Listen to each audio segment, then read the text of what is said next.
Thank you for having me. I'm honored. I am Christina Neumeyer. I'm a licensed marriage and family therapist located in Carlsbad, California. And what is, for people who are not familiar with Southern California, which Carlsbad is kind of Southern California. Yeah, yeah. What would Carlsbad around the country, around the world, is there anything Carlsbad is known for? Well, Legoland. Legoland. There you go. So, if you went 2 miles to my north, you would be inching towards Orange County. And if you went 20 miles south, you'd be in Tijuana. Right. So this is considered North San Diego County. Okay.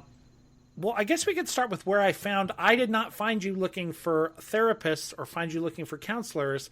I went hunting for a Jewish folktale, and then on your blog, you had quoted a Christian minister who had a collection of stories that he'd put in a book, and one of them happened to be the story I was looking for. So it was an interesting dovetailing. Christianity and Judaism and therapy and psychology, all kind of... I was curious, the fact that there was kind of a more spiritual, religious story on your blog, does kind of cross-tradition sharing or cross-religion, cross-stream stuff come into the work you do as a therapist or in your own larger life? Sure, that's a great question. What was the folktale? It was the one, so it's the tree. So the Rebbe has a tree, and he says everybody gets sent around this tree, and they have to put their trouble up on a branch. Yes. And they walk around and look at everybody's troubles, and everyone winds up picking up their own troubles again. Yes, I've known that as the tree of sorrow. Is that correct? That's how I think it was something like that. Okay. The tree of sorrow. The tree of sorrows is exactly. Yeah, that's one of my favorites. I love that. That's great that you found that. I'll answer your question, but just as an aside, Warren Buffett has a similar, more modern day version of that parable. So he says, if you took a jar and you put a bunch of marbles in it, and every marble represents somebody in the world, and you had to stick your hand in and pull out a marble, would you want to pull out your own marble? Or are you willing to take a risk that you might pull out a different marble? And if the answer is you would pull out your own marble, then you should consider yourself very blessed. So that's kind of a little bit of a modern take on it. So to answer your question, I really think that, so I work with a lot of couples, and a subspecialty I have there is infidelity. I work with couples on the brink of divorce. I do a fair amount of work with blended families, step parenting. And within that is substance abuse, depression, anxiety. And I've worked with veterans over the years, and grief, loss, etc.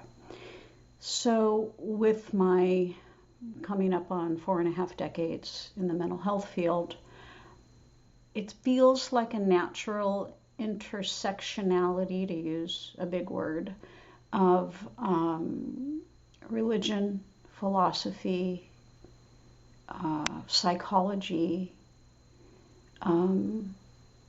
So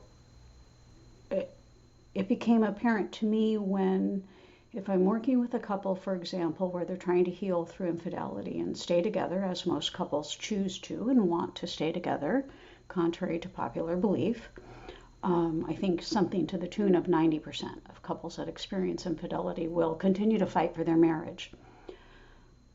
When I ask a couple if they have a faith on board, if they say yes to that, I simply observe they recover better. And I don't really care what faith somebody is or what church they go to, just having some understanding of how difficult life is, to make sense of suffering, to make sense of chaos. So I think those are the origins of my wanting to continue to marry faith and spirituality and philosophy. You know, philosophy is very comforting. When you look back to the beginning of time of mankind, we've always had strife and war and suffering. So that macro view I find comforting. It helps me make sense of crazy times and difficult things. And so, so yeah, I write about it, and I encourage my patients to read, read something, the classics, Stoicism, um, Admiral McRaven, Colonel Stockdale, any of these, Hanoi Hilton, any of these folks who've lived with injustice or difficulty. So, so yeah, I think that kind of answers your question. When people are tied up either in a traumatic situation that when they're confronting it is frightening and it's blinding and it kind of shuts them down, or they're completely wound up in family dynamics, both the ones they had growing up all the way to wherever they are now, step parenting, infidelity, struggling with trying to keep a marriage together. Do people always like, or do they respond well to the sense of trying to attach to the larger macro idea that everyone is suffering, suffering is part of the human condition, these things are universal and have been around for a long time? Or to some people, that takes them in a negative way? They're like, I want to talk about me and I don't want to talk about how humanity does this or whatever. Gosh, that's a good question. It is a ballet. It is a ballet right there. I think you've pinpointed it. Because I have had that response. I think more in the younger population where they say, life is abysmal. Why am I here? People are terrible. I don't want to have children. Why bring a baby into this world, and that's interesting. Is that a result of social media that's just algorithmically pummeling them with doom scrolling, and they don't have rich experience of personal success or joy, or so I do hear that as a response, which is life is awful and nothing makes sense, chaos theory, just bad shit happens for no good reason. So that's one reason I'm not a believer in karma, because I think Rabbi Kushner said something like, when bad things happen to good people. So bad things do happen to good people, and conversely, good things happen to bad people. So I'm thinking of one patient I had who, she was pregnant and she was crossing a crosswalk. She had the green to cross, and she was hit by a car. Her husband happened to be out of the country on work, and it was this firing and wiring of what became a complex traumatic incident. She lived, the baby lived, but the 24-hour unknown terror and the injustice of, I'm following the rules, I'm crossing the light as I'm supposed to, and piling on is she can't track down her husband, and then he has to arrange a flight and fly back, and it ended okay, but there was a true psychic injury, a trauma of the fear of losing the baby, and then her husband not being there for her. So what's interesting is sometimes when I tell these stories to other clients, it can bring them comfort. And that's why reading classics or reading of someone else's memoir where they I'm thinking of the woman in New York maybe 15 years ago. Her name was Madonna. I believe that was her first name. Can't remember her last name. But her daughter, she had 3 daughters that were killed in a fire. This was a really big story. And she literally went insane because the fire, she had to pull her parents out. They lived. But that story, when she was finally able to resurface 5 years later with, hospitalization and mental health breakdown, she was able to write that memoir. And I could share that with other people and say, look, this is the low ebb. You're still here. And if you have a faith, your faith might say that you have a mandate to take that experience and find ways to benefit others. Now, most people don't have anything quite that terrible happened to them. Most of us just have everyday slights or a breach or, a firing of a job after many years, or an injury. So I think thinking people, and most people want to live a good life, and they will entertain counter positions that, gosh, maybe something good will come of this. Maybe there is Epictetus out there or some Greek philosopher that will help me get through this dark day.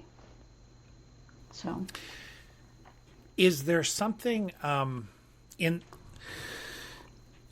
when you talked about the younger people, I sensed a sense that they're looking out, they're observing difficulties, and for whatever reason, they're not interested in it, or they haven't been interested in it, or they haven't been exposed to all the history and literature out there that talks about that some of these things are in cycles, and people who experienced terrible things before, and we can expect they'll experience terrible things now, and then terrible things in the future.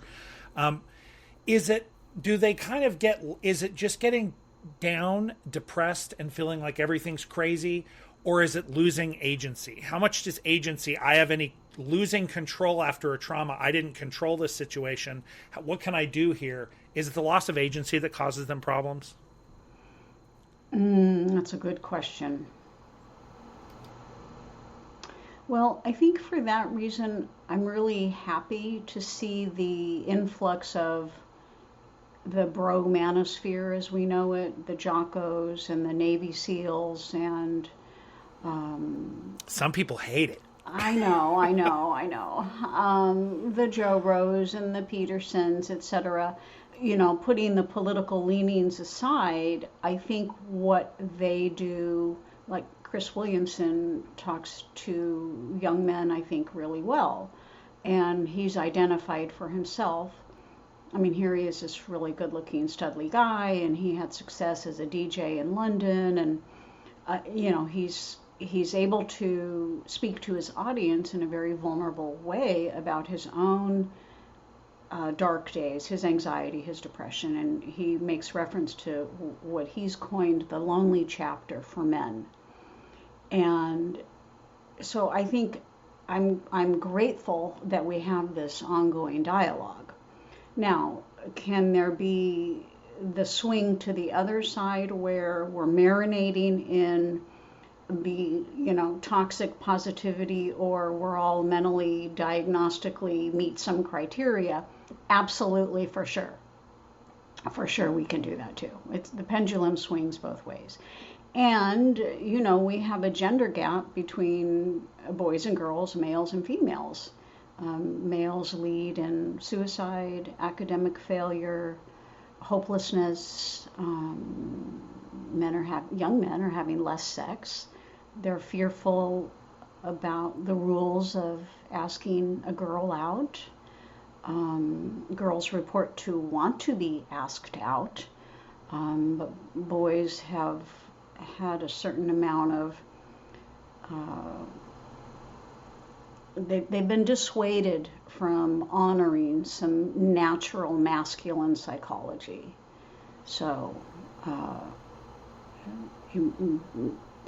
they're getting married less, and they're aspiring less to have families. They don't know how to be a provider. More young women are freezing their eggs with the assumption that they're going to go to school and have a career and then maybe settle down and have a family. Right. I think you're leading toward, when I went looking about the stuff you'd written and talked about, thinking about, again, to be so stupidly crass, men are from Mars and women are from Venus. That's way too reductionist. But I'm wondering, from your perspective, what are some of these larger differences between the genders inside the human species that are either so socially ingrained, either by anthropology and the way we've come up as animals, that they're in us that way socially, or just genetically and primally and naturalistically, biologically? What are these energy differences? And like you mentioned, there may be some misalignment or people confused about where they stand or where their energy is coming from. Well, I was fortunate to meet with Robert A. Johnson, who was the last psychoanalyst under Carl Jung. I met Wow. him probably, he was in his late 70s, maybe 80. He lived nearby, and I knew somebody who knew him. And I had read all of his books, He, She, and We, which are beautiful books. They're Okay. easy, thin reads. He is probably 30 pages. She is same. We. He's just a lovely, beautiful man. And so that's a good start, by the way, if you're a male and want to learn about females, or you want to learn about yourself, or vice versa. So, I follow the Carl Jungian approach that we, when we're a whole person, we can tap into either the Hmm. anima or the animus, the male or the female part of us. Um, but it's very interesting. There's a great uh, young man out of Cambridge University, Robert Henderson, and he says that women talk 60s but walk 50s. And what he means by that is a young female may report to be liberal and left leaning and very open and non dogmatic about what she's looking for in a male, but yet the actual behavior appears quite different. Um, so she still is hoping that a male is going to buy dinner and protect and will allow her to stay home and raise her babies, which I personally consider the greatest gift my husband gave me, which was to be home for a couple of years and just, devote time to our children. Yeah. It was not ever a discussion where I said, "Can I stay home, please?" And I'm sorry, the converse. It was never asked where I said, "May I go to work and you stay home with our small children?" That never entered either of our brains. Um, and there's new reporting on that too, because stay-at-home daddies, as awesome as that sounds, is not looking like it's a long-term plan for most couples. There seems to be higher marital dissatisfaction in that couple. Super curious. So, to answer your question, do men and women behave differently biologically? Do they inherently need different things? Yes. Yes, they do. Um, I lost my way from the American Psychological Association when they came out a few years ago and did a pretty shaming mission statement against boys and men and really hung on to this idea of toxic masculinity, to which I argued if that is the case, femininity can be toxic as well. Um, so, because of that, girl boss, and, uh, I've written about this extensively. It can be found online, but um, the therapy space does not speak well to men by and large. Most folks who do what I do I think my field is heavily female dominant. I Hmm. think something like 80% of psychologists or mental health counselors are female and typically lean a certain way politically. And I hear often where that a political bias is brought into the therapy space by the therapist, which is really unheard of. We've always had this wall of separation. And Um, when you're talking about political bias, I'm curious, are you talking about the way it's flavored in American politics where things are capital L left, capital R right, capital D Democratic, capital R Republican, versus like a larger, like, well, some people are liberal and prefer change, and some people are conservative, lowercase c, and prefer things to stay the same and like preserving what is. You're talking about American politics tumbles in. yeah, no, Okay. that one for sure. And I think COVID really tipped those scales where, people were either vaccinated or non vaccinated. which was interesting for me because I spent many years in the breastfeeding education world, which was largely, granola crunchy, homeschooling, non-vaxxed, Right. chickenpox parties. Okay. No bras, let it all rip, first wave, feminism to some degree. Yeah. So to me, it was, I had clients that were marching to DC against all the vaccinations for children 10, 15 years ago. And so it's so curious, and I would say they were absolutely the big D. And yet now, if you are such, you are in this other camp. So I think that's when the hard line started for me as a practitioner, where I started seeing that in my office. And a client might come in and sort of bait the conversation a little bit. I'm not vaccinated, are you? Or I'm vaccinated, are you?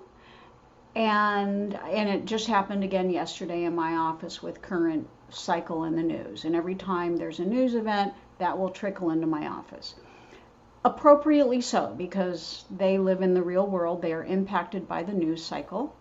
And they're listening in their car, and they walk into my office, and they're going to dump or process some horrific thing they heard. Yeah.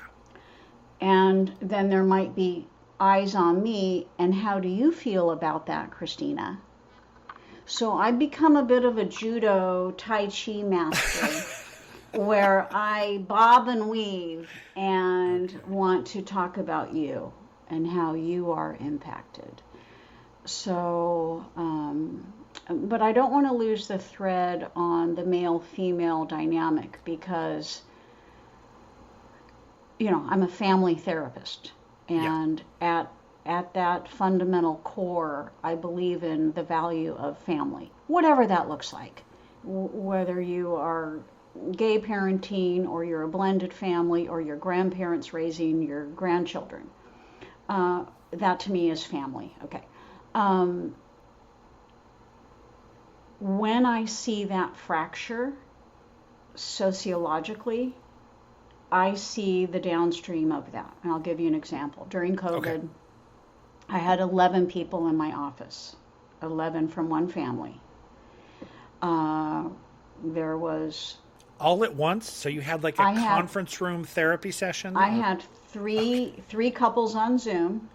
Okay, I think there was a pilot couple in Arkansas. There was a social worker gal in New York. I had the elder matriarch and patriarch. Okay. Who lived nearby. One was a chef in LA. He was in the room. And they were estranged from each other, and they were in a political division that was so great. This was a beautiful family. They loved each other, and they were suffering. They were angry. They could not believe their son, parent, uncle, cop, gay would vote against blank, blank, blank. Okay. So that's trickle down. That's it. That's the downstream. And then they stop talking. We don't talk for 2 years. I don't get to see my grandbaby. So now we have, and I'm thinking of my godchildren. I have 2 sons. My sons are 21 and 25. I have 2 godchildren, 26 and 20. And actually, that's wrong, 26 and 22. And I watch them in the mating game, and I watch how they are or are not aspiring to buy a home, get married, find a partner, start a family. And do they view that as a positive experience? Is that within reach for them? So that's where my heart kind of lies there, and as I mentioned, I work with unfaithful, a fair amount of infidelity. Sometimes it's a wife, sometimes it's a husband. Infidelity splits 50-50 down the line. And usually when couples have children, they want to stay together for the sake of the children. So that's my work, and I feel super honored to be allowed into their lives for that period of time. Do the two does the infidelity counseling that you do and the counseling you do where you're thinking about how gender roles are playing out in society and in people's lives, do those like two Venn circles that have slowly come together? So you think about the two things intertwined, or really are issues with infidelity or marriage not necessarily attached to people's confusion about their energy or their confusion about their place in the world as a man or woman? I think it's different. I think they're two different circles. We have an epidemic called the gray divorce, where couples who've been married 30, 40 years, well beyond the grandchildren stage, are filing for divorce. And, this is an indicator of, we live a really long time now. I think Yes. for women, maybe, 81, and men it's 78, something like that. We lost a couple of years with COVID. We're living a long time. We have the benefit of things like Viagra and testosterone and hormone replacement and Botox, and we can go to the gym and eat really well and look great. We can look great. I want everybody to look great. I want you to look great. I want you to be having really good sex all the way to the bitter end. I'm all for that. So how does a couple at 65 wake up and say, gosh, is that all there is, Alfie? And we've done everything. I hit all my marks, checked the boxes, and now I get to live for myself. Yeah. And, I'm happy, but could I be happier?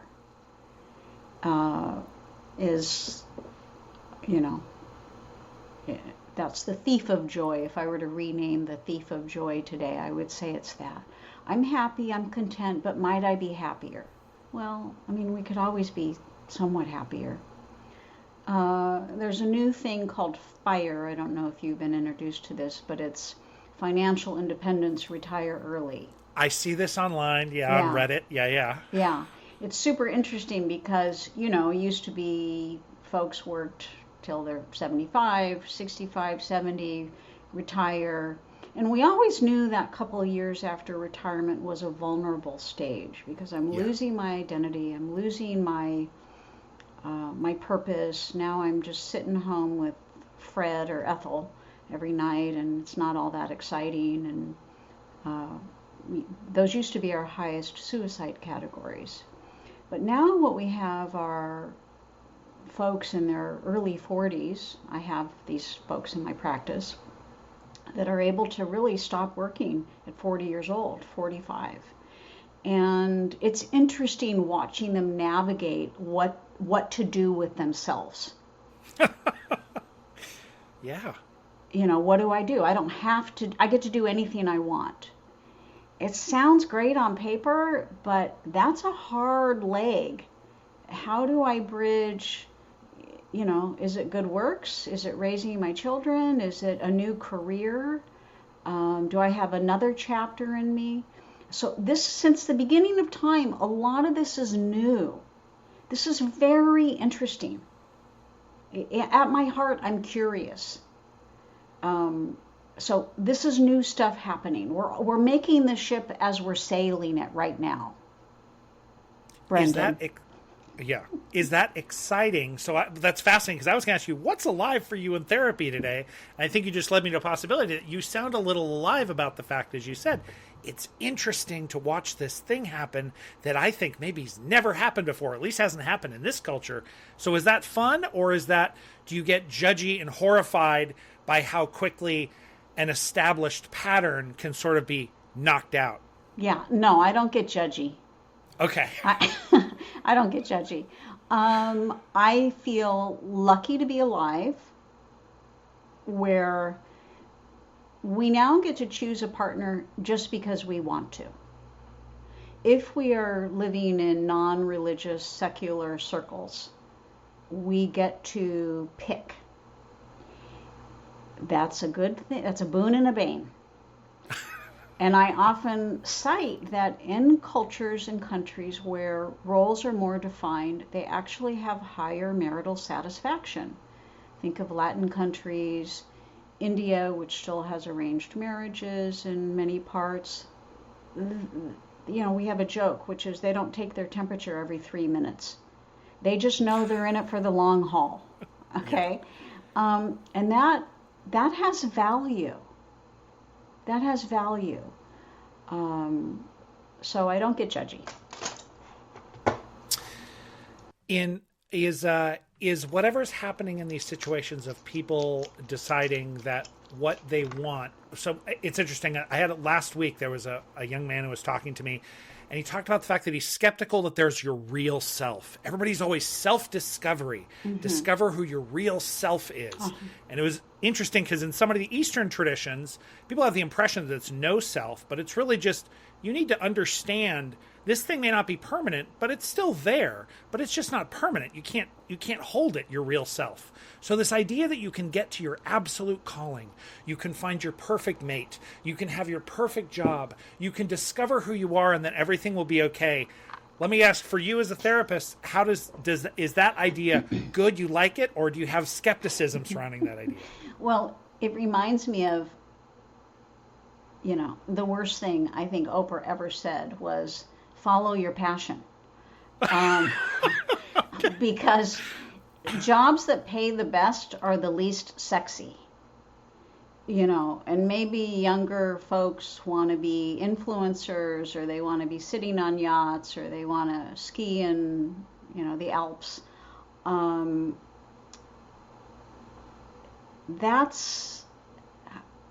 don't know. Look, the Harvard longitudinal study that's for about 80 years now been studying happiness. They report two things are critical for our sense of contentment, and they are purpose and they are meaningful. If I have meaning, if I'm engaged, I will consider myself happy. A good example of meaning is a stay-at-home mommy. A stay-at-home mommy knows that she is, helping to form a human being. She will report she has 100% meaningfulness on what she's doing. However, we know that stay-at-home mommies have the highest depression rate. So how do we square that? Well, she has meaning, but she probably isn't engaged. It's not having been there, that's not a highly intellectually engaging system. Okay. Conversely, if I'm a golfer, and I love to golf, which I have never golfed in my life, but so I'm told, it's highly engaging. Okay. But nobody cares if we golf. Okay. It's like you're not adding to civilization in any way by golfing 80 hours a week. So that's an example where if I get to do a little bit of both, maybe I have the job during the day that pays the bills, but on the weekends or in the evenings I have something that provides me meaning. Then I've grabbed the brass ring. But a lot of what you're talking about, I think, it's the curse of choice. It's so many choices. There's this idea of Trader Joe's, which has like 2 jellies to pick from, versus Whole Foods that has 98.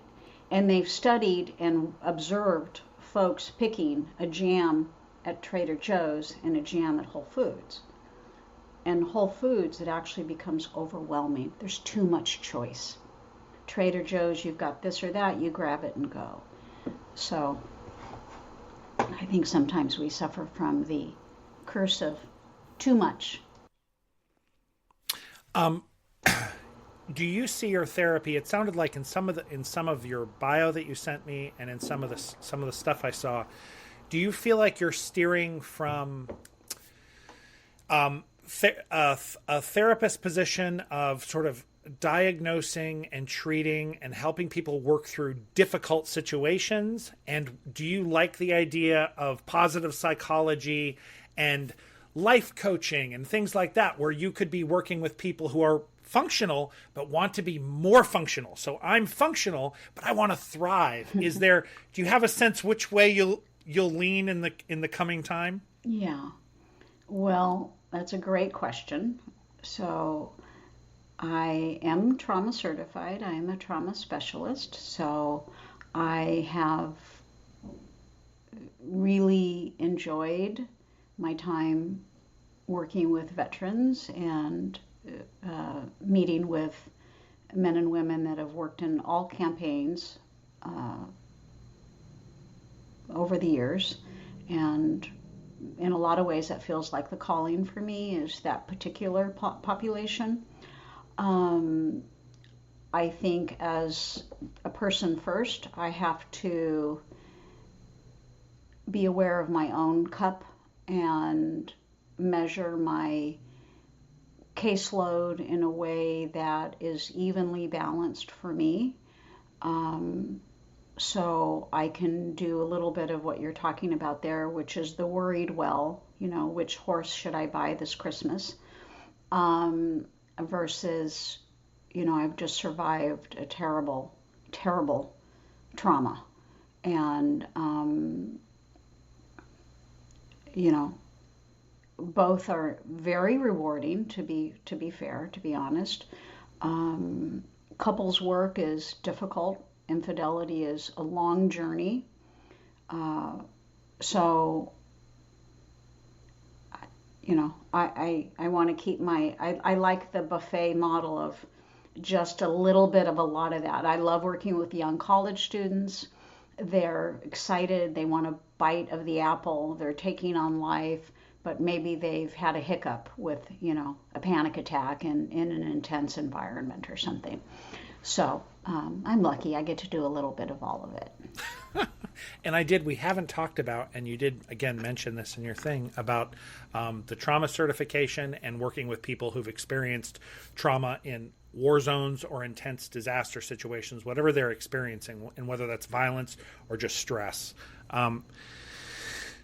How does that trauma, as you work through that, a very severe trauma that sometimes is completely divorced from the normal, relaxed, middle-class life of the average American, and these people go off to this land far away, or its experience far away, and then come back and it doesn't match. This is obviously a major problem for people who come back. How is that different than the kind of trauma, like you mentioned, that woman who is pregnant gets hit by the car? That day was especially traumatic, and it's marked. Maybe it does the same things to her brain that an IED did to the soldier. Maybe it's the same physical response. Mm-hmm. But is there a significant, huge difference between them? Or they're like, no, it's human beings experience trauma across the board? Mm-hmm, mm-hmm. Great question. So to honor veterans, what I always like to say is that 90% of our service members that enlist or do not see combat, but either way serve our country, 90% of those men and women really value their time in the military. They are mortified by the image that all veterans come back messed up and homeless and drug addicts. So that unfortunately is a little bit of a price we pay for the awareness around post-traumatic stress, PTS or PTSD. So let me just start off by saying, having spoken to a variety of service members that have served in every campaign, every war zone, from in going back to actually the 20s and 30s, the Philippines, etc., Somalia, Bahrain, Vietnam, obviously, which has a special place in my heart, which is how I got into the field. I had always wanted to learn more about Vietnam War, and I felt a certain calling to get to know those men personally, and I consider that a real honor in my professional career. So what we know is that the 10% who experience some traumatic injury during their service, 10% out of 100, okay, 10% are going to have some ill effect that is lasting, that might send them into either the VA or somebody's office like myself. I have a cohort of fabulous clinicians in San Diego that this is all they do, and they're really good at it, men and women psychologists and MFTs like myself and social workers. I worked on a very large study at the VA in La Jolla. It was a 2.5-year study. We had a fabulous grant utilizing prolonged exposure for impervious or so far intractable post-traumatic stress disorder. It was super enlightening. I was lucky to be trained under Edna Foa, and she had groundbreaking treatment working with Israeli soldiers. Up until she came along, we had this policy where don't talk about the bad thing that happened. And she had this flash of genius with Israeli soldiers' idea that in fact that is exactly what needed to happen, and not just once, but over and over and over again. And that became the nugget of prolonged exposure, which is what I was trained in. And the idea is that you revisit that moment of horror until it loses its agency or power over you, and you begin to make sense of why you did what you did during that moment of threat. And then you find a way to compartmentalize, make sense of it, organize it, etc. It was a very effective study. That was in 2009. That was a telehealth as well, so it was a cross study. Wow, what if we worked with a service member who's outside the country and I'm just sitting in a cushy little office? 2009, this is really cutting edge, right? Yeah. Cost efficient, mobile, etc. It was a great, great research study. So I learned a lot from that. So by the time COVID rolled out and Zoom hit, most of my colleagues were right online. We did not skip a beat. We knew exactly how to get online and continue to work with our population.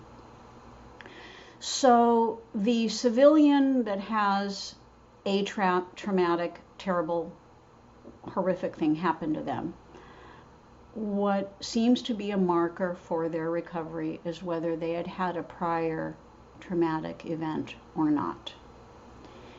So if I had a great life and everything came my way and I had a secure home and I was healthy and had followed the sort of success sequence ladder, and this, I'm in a diving accident, I've got a certain amount of protective factor on board. I'm sort of inoculated to some degree. I have a support system. Again, if I have faith, it's going to help me a little bit. If I have some way of making sense of the crazy stuff that happens in the world, I'm just going to, like bread and butter, yeah, it's not going to be easy. Yes, it's hard, but I can access my support. So the same is true for veterans. If that veteran experiences something terrible during his service time, perhaps it's the loss of a child, perhaps his wife divorces him, perhaps her husband cheats, depending on what traumas have occurred prior to. I think of it like a concussion. If it's my first concussion at 16 years old, hey, I'm going to be okay. But if it's my 5th concussion and I'm 16, man, there's going to be some serious traumatic brain injury that I'm going to have to work through. So the same is true for civilian population. If I experience something terrible in my family, in my life, in my community, how I'm shored up in that moment is a strong indicator of what how I'm going to get through it. So there does seem, I hear you, obviously some differences, but that the primary difference being, have you experienced this a lot? Have you experienced this before? And do you have whatever that story-making, meaning-making apparatus, it's had a lot of time to build in a story about how the world's okay and that I can get through this and people will be there to help me. Yeah. So when the trauma happens, it's less painful or less. Yeah, seems to be. And, there's nature nurture. So in my field, we look at the person as a biopsychosocial individual. Some of it's biology, some of it is my environment, and some of it is just my own little spirit, my own little feather touch on how I interpret my stimuli. So, yes, you could still come from the most perfect. I mean, we have twin studies where one guy goes to jail and one guy goes to Yale. So we know that there are things happening that we can't always control. Yeah. That is one advantage to social media and our young people. They have a better language around these things. They are a little bit more comfortable reaching out and getting help. So if a young college student calls and says, I'm 19, I just moved away, I'm going to this great university, and I think I fall into that socially anxious category. How do I get through social anxiety? Like, that's somebody who's got some language under his belt. And yeah, okay, you're informed a little bit. You've probably done some meditation. You've probably done some exercise. There's value to what you eat. You need a good friend. You can tell mom or dad. Like that, we've come a long way. So yeah, that's pretty cool. I'm grateful for that. So that's all the stuff happening now. I kind of want to bring it all the way full circle, because you made this pitch for these 3 books that came out from this author that so moved you. Are you still in touch with exactly what resonated so much and why you read every one of Johnson's books, and why you want to tell me now, if you're curious, you should go read these 3 books? Okay. Yes. I think, and there's so many. Can I add in Viktor Frankl, Man's Search for Meaning? Sure. Okay. If I had to pick one, and Stockdale, he has a little 7-page thing you can get, on Amazon. It's like a little pamphlet. And that when we study groups... Is Stockdale the one who... kind of his stoic reading from his time in college held him when he was in captivity in Vietnam? Yes. Okay. Yeah, broken back, his legs are shackled, 7 years or something like that. It's kind of the McCain era of these guys, and we studied them, and when they came home, they thrived. So why? Like, how? What? And what we unpacked was they had a connection with each other. By the way, Sebastian Younger has talked to this too, and he's wrote a great book called Tribe, and he was an embedded war reporter, and he came to La Jolla at Warwick's, and I went to hear him speak and got to meet him. But he talks about when you find meaning in that dark moment, we're in this together. I do some work with law enforcement and firefighters, and it's a similar brotherhood. It's a similar community. When you have that, we're in this together. So those 3 books I think are lovely. I have many. I'm a reader, so however you get your information, podcasts, YouTubes. I really love Esther Perel, Perel. She wrote a great book called Mating in Captivity. She speaks 5 languages. I've met her in person. She's a pistol, and she says what I've been saying for years, which is that infidelity is not necessarily a sign of a bad marriage. That, it's difficult to be faithful, and how, again, the protective factor, what can we bring on board to ensure, in my area in beautiful sunny San Diego, where we have everything at our fingertips, there is an awareness that a child-centered family, a child-centered couple, doesn't seem to fare well over the years as a couple that's able to put their relationship at the top of the pyramid. And this is, heresy for a couple that's co-sleeping with their children in bed. I did that, so I can call that out too. I don't regret it. But there comes a time when you have to shift from we have babies to you're a person, sweetheart, and I want to please you, and I'm a person, and mommy and daddy are going to close the bedroom door right now. Like, this concept has come at the cost of understanding. I mean, I think Jerry Seinfeld tells this joke where he asked his kids where they wanted to go on vacation. And he's like, I grew up, my parents never asked me where I wanted to go on vacation. They said, Oh, yeah. Yeah, we're going to Niagara Falls. And they're like, so I will admit, I have a leaning towards, look, I want you to put the couple at the top of this organization. And this is within reason. You're both wonderful people, and there's no safety issues here. And I would say out of the hundreds of couples I work with throughout the year, maybe one or two couples are not able to get through their rough patch. So I'm out here fighting the good fight for just ongoing learning, finding ways to be meaningful, and make choices. Sometimes it is short-term pain for long-term gain. So I hope that answers that question. You didn't ask me about AI, and this is kind of a quirky thing that I did look. AI was not in your bio. I didn't say what. So now you're tweaked by AI. So tell me about this. Yeah. Well, I was thinking and getting ready for this call with you. I thought, yeah, I bet he's not going to ask about AI because it's so outside that Venn diagram that you're talking about. But it's really impacting my field. It's impacted the medical field, right? You talk to any Yes. radiologist, and we're all hearing the news that AI is better than a human in reading screens. Yep. So what's the trickle down for people like me who are boots on the ground, hands-on, face-to-face? I'll give you a great example. And I'm not taking a position because it's here to stay, so I have to swallow it one way or another. I might as well like it.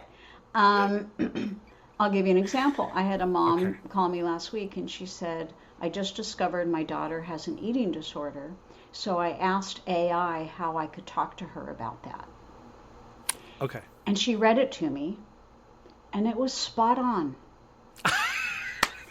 It was spot on. Now, do we lose something? Probably. I'm thinking of my breastfeeding education years where if I'm sitting in a room with a mommy and a baby and we're trying to get things moving there and get everything happening correctly, it's going to be a lot easier because we're smelling each other and feeling each other and sitting, I can see the little fingers and etc. If I'm doing that like this with you, man, it's harder. I've done it. Okay. Yes. I have done it. But I'm losing something in the human experience. I'm losing something in the human interchange. Because at the end of the day, when someone comes to a counselor, I do believe we, in our heart of hearts, want that person to care for us. And I think that's a legitimate ask. I've had long conversations with ChatGPT about what is it doing, what are its flaws. And I think the number one thing I kind of pinned down and it shared is it doesn't have any skin in the game. Yeah. So when in relationship, you have emotional and physical needs. You're a meat bag of hormones and organs and fluids and emotions and electrons. AI doesn't have any skin in the game. So that was the major thing. It's like, I can't replace people in the world. So I guess the androids and the cyborgs, and once AI, if it is embodied and it's given an ability to feel in the world, then it can come back and say, I'm just like you. I can feel in the world too. But right now, ChatGPT comes back and says, I'm not embodied. So I can tell you to do anything I want. Nothing matters to me. I'm AI. Nothing. Yeah. It's just Wow. LLM. Yeah. Things still matter to you. You may make mistakes and you may push people in the wrong direction, or you may be imperfect, but things still matter to you because you're here with us, just like you said. Yeah, that's great. That's a great point. And furthermore, most people who do what I do I really try to keep my fingers in the resources of my community. I really want to be able to say to a young guy who's sitting at home too much, hey, Wednesday night they're doing a trivia night at such and such. Like I know that, go there. It's 2 miles away. I don't know that AI is, I'm sure AI doesn't know that. Or there's a workout gym at the park on Sundays at 4, that kind of thing. So I don't really think AI is going to replace us, but I do, and have been cases of danger and concern where somebody has relied on AI to walk them through dangerous behaviors. So this is just a reality that we're all facing with. Are you at this point, it may be way too early, but do you see people again conversations with the AI LLM itself asking what are the problems people experience? And they say again, when people decouple from the real world and they start using this as their way to numb and cope and listen, I feel like I'm being listened to, so I'd rather do this than have to interact with people. So sort of people sliding into that thing you mentioned, that telling that young man, you need to get out and get around people. Yeah. AI's warned and says the same thing. People who spend too much time avoiding with AI, does anybody come yet with that avoidance technique where they're using ChatGPT or in some way to fill in some gap so they don't have to hang out with other people? That's absolutely happening, and it's going to continue to happen, and that's really what we saw with young males in video games. Yes. That young male brain really is a hand in a glove for that input. And we can add pornography to that, and now we can add online gambling, which is the next hurdle that we're all going to be dealing with, because that's something I can hold in my hand, and that really speaks to the male brain. So if I tend to be a socially awkward young adult and I can just rely on this artificial interchange, it's like baloney. It's placating me, it's sating me, but that's short-term gain for long-term pain. Yeah. I think the answer, you sound in general over this conversation hopeful and curious about these things. So you're not like, you didn't want to rail on AI, but you're like, I'm curious what's going to happen. Yeah. Maybe I see these fault lines. Yeah. Are you in general kind of a hopeful, positive person about direction, even though you see problems with men are having trouble with this and women are having trouble with this and people are having trouble with the technology? And yeah, yes. And when someone calls me, and today I've already had it where someone reaches out very upset about news and political shifting, etc., I say, look out your window. I want you to walk over to your window. I want you to look out your window and tell me what you see, because I'm going to tell you what I see.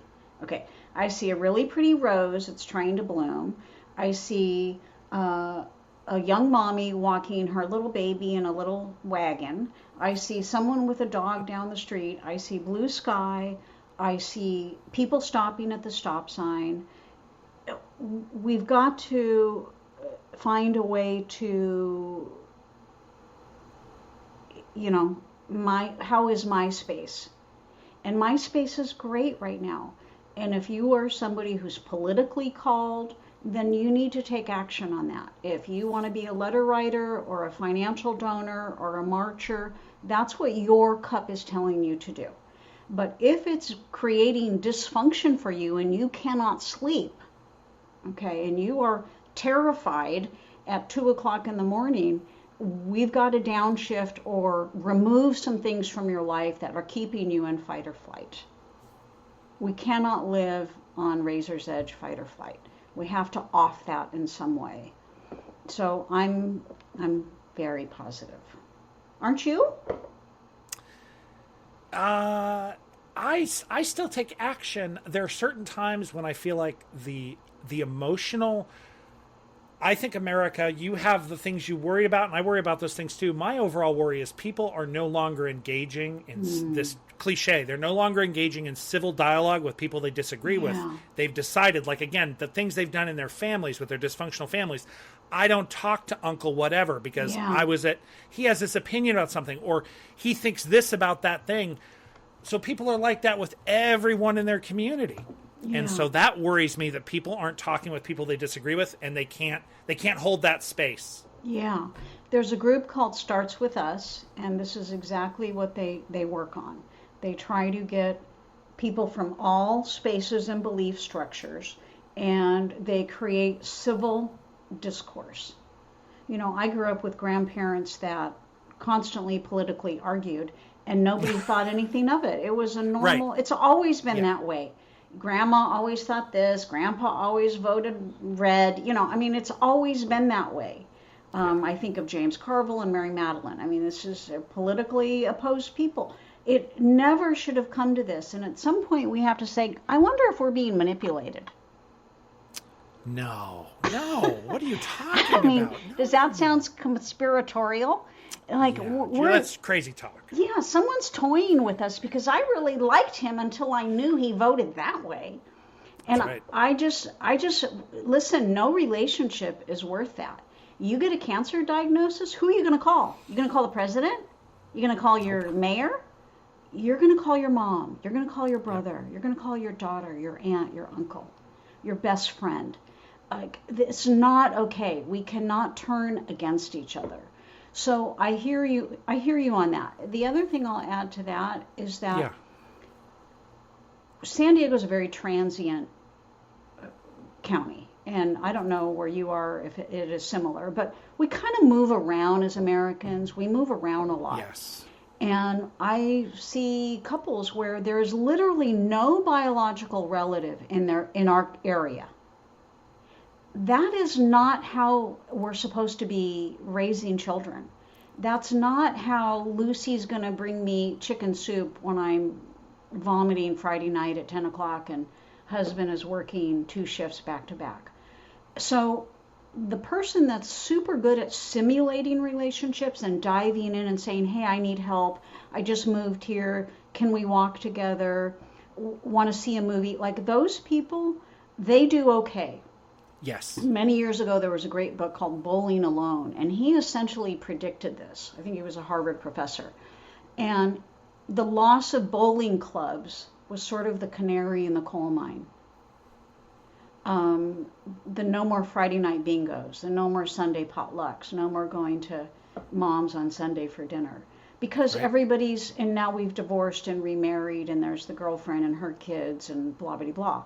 So that's part of our problem. That is part of the division. We have to go upstream and say, how did we get here where we are really the pot's being stirred and we are being motivated or agitated to turn against the very people that really, really love us. But do you think a thing like the sort of dismantling and the weakening of the family structure through movement and through whatever, our sense that I'm an atomized individual who goes off and makes my way, and I can be connected to the family if I want to, but I don't need to. And what's the importance of family? Aren't we all individuals, and shouldn't we make our own family? Shouldn't I have my own friends? It's all choice. Do you think we can walk that back, or maybe we could just get back to a nice balance again?